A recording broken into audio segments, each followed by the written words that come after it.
Hello. So, praise Yah. It's awesome that you're asking what we're supposed to do for the Sabbath.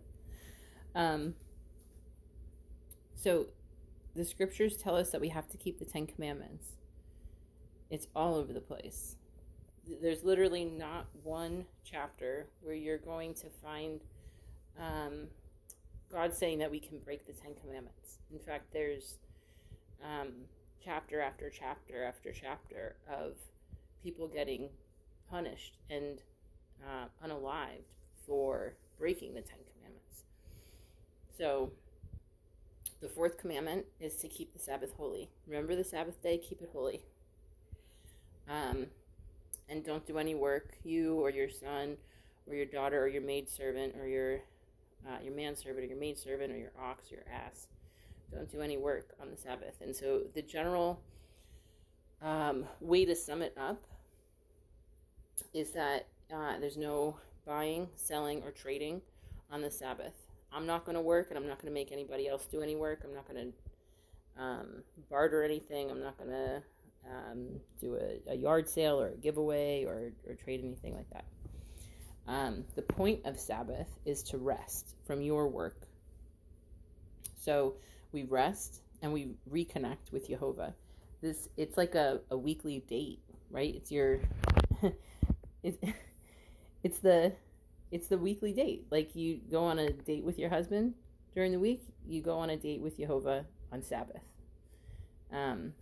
He's expecting his people to show up, and his people will show up because that's the mark of God. Exodus 31 and Ezekiel 20 tell us that it's the mark of God. It says that it's the sign between Jehovah and his people. And if you look in the Strong's, sign means mark. It's just another way to translate it to sign, but it's the mark of God. So if you're marked, if you're keeping the Sabbath, your Jehovah is marking you. So what we do is we gather together as a group on the Sabbath. We meet on Zoom. We're all over the world. We're scattered to the four corners. As the prophecies say, the Israelites will be scattered to the four corners of the earth. We read through the scriptures. We talk about what Jehovah is revealing to us, which, it grows on itself. So there was a good long time that he was showing us that Jerusalem was going to be destroyed. And so we were warning Jerusalem. And then within a couple of months, they were literally on fire. The last couple of months, he's been showing us the importance of his name. For his name's sake, he will save people for his name's sake. His name is blasphemed every day, but my people will know my name. That's Isaiah 52, 5 and 6. You can see it everywhere. Literally, it's in Proverbs 30. It's in Psalm 74. It's in Isaiah 63. It's in, I said Isaiah 52. It's in, I can't think off the top of my head right now because my brain is foggy, but it's literally everywhere. For my name's sake. He was going to save a whole bunch of people. So you want to have his name written on your forehead, and you do that by keeping the Sabbath. And so that's something that he's been showing us a lot lately.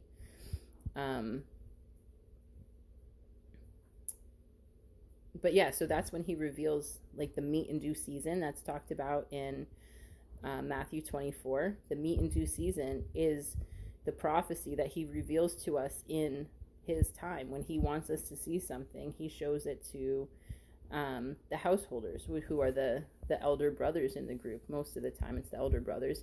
Once in a while the sisters get some meat too, and that's pretty cool to see. Sabbath is Saturday, what we call Saturday today, the seventh day, from dawn until the following dawn, Sunday dawn. We know that it's dawn, that the day starts at dawn, because right there in Genesis 1, he works all day, he creates all day, and then the evening and the morning comes, and a new day begins. So the end of the first day, excuse me. So that he works all day, and then the evening and the morning, and that's the first day. And then the second day begins. He works all day, and the evening and the morning is day 2. So the end of one day simultaneously is the beginning of the next day. You can see this in Exodus 19 when Moses goes up to get the 10 Commandments written on stone. He says, meet me.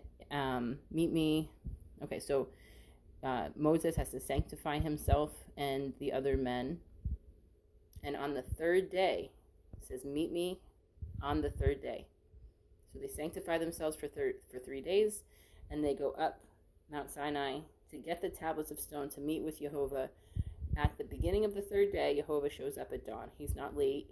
He didn't show up 12 hours into the day. He showed up as the day began. And you can see it everywhere. I studied this one time. I think I looked up on the morrow. So if you have an electronic concordance, you can look up on morrow, and it'll show you all the verses where it talks about tomorrow at dawn, right? So tomorrow morning when the day starts, and it's pretty plain to see it there.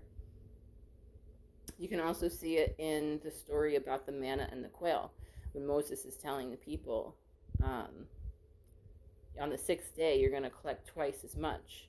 So they would have collected twice as much manna in the morning, and at the evening, they would have collected twice as much quail that they would have needed for the Sabbath. If they had collected twice as much quail on Friday night, then to prepare the quail, they would have been breaking the Sabbath at that point if the day started in the evening. So they collected the quail at night, they cleaned the birds and dressed them and prepared them so that they were ready for the Sabbath on the 7th day, what we call Saturday. And so what most of us do, I would bet probably all of us do, is we try to get the house cleaned up enough so that whatever mess gets made on Saturday isn't too much. You have a nice tidy house to sit in on Saturday, and we prepare the meals that we need for Saturday. So like simple stuff for me, what I'll do is I'll make a really big dinner on Friday and then have leftovers on Saturday. Or if I'm having hamburgers for dinner on Sabbath, I'll make the patties on Friday. One night we had chicken Alfredo, and so I had like roasted a chicken on Thursday or Friday, pulled all the meat off of it, and just put that in a container. I made the Alfredo sauce on Friday, and then Saturday all I had to do was heat up the sauce and the chicken and boil the pasta. And that's, you put your meal together, and that's fine. You can fry an egg, that's not work. You can turn on your lights, you can turn on your water, that's not work. If you think about what the Israelites had to do in the wilderness, right? They would have had to go to the well and draw the water and bring it back to camp. That's a lot of work. They would have had to make sure that all of their oil lamps had enough oil in it to last through Sabbath. It's not work. If I pay my electric bill and my electricity works, I can flip my switch on Saturday. I can use my lights. It's fine. I can turn on my faucet on Saturday and get the water in the pot to boil the pasta. That's not work. It would have been work for them to have to butcher an animal and clean it and prepare it. So that all that stuff they would have done on Friday, so that on Sabbath it was ready to just cook and be eaten. So yeah, I think that's probably the bulk of the Sabbath. But the whole point is to rest and be refreshed and meet with Jehovah, and to fellowship with the brothers and the sisters, and just kind of spend the day relaxing. So go to the website, the link's on there, and join us. We'd love to have you.